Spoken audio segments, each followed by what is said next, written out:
Assalamualaikum warahmatullahi wabarakatuh.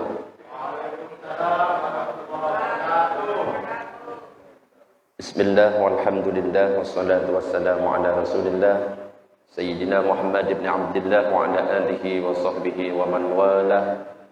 La hawla wa la quwwata illa billah, ma ba'du. Nawayna ta'allum wa ta'lim wa tadhakkur wa tadhkir wa naf'a wal intifa' wal ifadah wal istifadah wal hass 'ala tamassuki bi kitabillahi wa sunnati rasulih wad du'a ila al-huda wad dalalati 'ala al-khair wa batigha'a wajhillahi wa mardatihi wa qurbihi wa thawabihi subhanahu wa ta'ala ila hadratin nabiyil mustafa Muhammadin sallallahu alaihi wasallam. Al-Fatihah.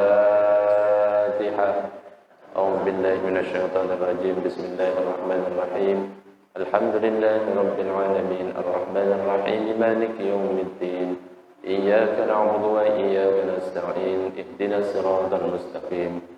Siratal ladzina an'amta 'alaihim ghairil maghdubi 'alaihim waladdallin.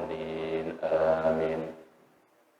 Para jemaah Bapak Ibu yang dirahmati Allah, sebelum kita sholawatan, seperti biasa saya akan menyampaikan sebuah hadis Nabi tentang keutamaan wudhu. Disebutkan di dalam kitab Tanqihul Qaul bahwasanya baginda Nabi Muhammad sallallahu alaihi wasallam itu bersabda, "Ma min 'abdin", tidaklah seorang hamba, tawaddo'a, dia berwudu, fa ahsanal wudu'a, kemudian dia menyempurnakan wudunya, ala tartibihi, sesuai dengan tertibnya, illa a'tahu Allahu bikulli kutratin, kecuali Allah itu memberikan di setiap tetesan, taqturu min wudu'ihi, yang menetes dari wudunya itu, asyra hasanatin, yaitu 10 kebaikan.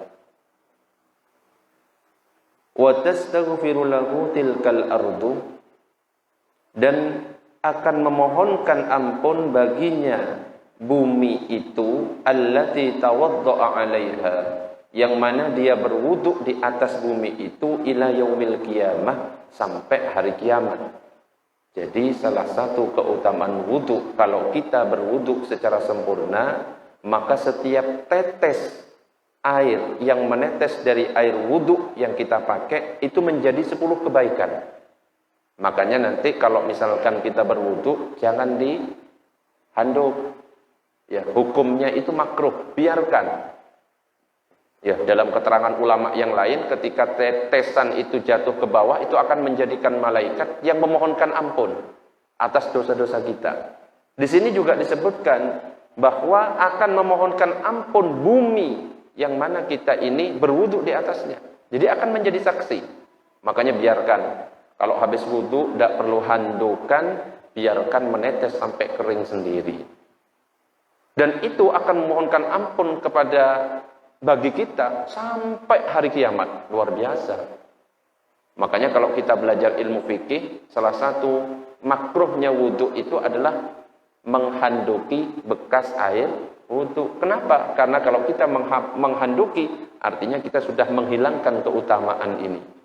Menghilangkan keutamaan yang setiap tetes nanti akan menjadi 10 kebaikan, dan yang tetesan yang jatuh ke bumi itu nanti akan memohonkan ampun. Ya. Kalau bisa, kita jaga wudu kita. Habis buang air kecil, habis buang air besar, habis buang angin, wudu. Kemudian jangan lupa setelah wudhu, sholat sunnah 2 rakaat. Itu namanya sholat sunnah wudhu. Dan ini sholat sunnah yang diamalkan oleh sahabat Bilal.